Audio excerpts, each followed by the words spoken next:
पवित्र अशा श्रावण मासानिमित्त संबंध कंधारवासियांच्या वतीनं भक्तांच्या वतीनं कंधार येथे कावड यात्रेचं आयोजन केलेलं आहे। ही कावड यात्रा मन्यार नदीच्या तीरावरील पवित्र अशा जल घेऊन श्रीवरच्या गणपती पासून ही कावड यात्रा कंधार शहरातील मुख्य रस्त्याने जाऊन ती नगरेश्वर मंदिर या ठिकाणी शिवशंकराचा जलाभिषेक होईल।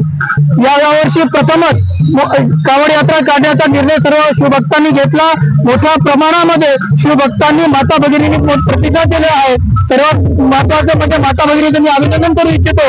इथं आलेल्या सर्व माता भगिनींनी कावडी स्वतः सोबत घेऊन आलेले आहेत। विशेषतः नवीन विचार, नवीन विचार, नवीन शक्ती, आपले धार्मिक उद्दिष्ट, धार्मिक प्रेरणा येणाऱ्या पिढीला देण्यासाठी सर्व कंधार शहरातील तरुण काम करत असतात। निश्चितच आगामी काळामध्ये जे हिंदूंचे उत्सव असतील, सण उत्सव असतील, धार्मिक उत्सव असतील, राष्ट्रीय उत्सव असतील, आम्ही निश्चित सर्वजण मिळून एकत्रित मिळून मोठ्या उत्साहामध्ये साजरी करू।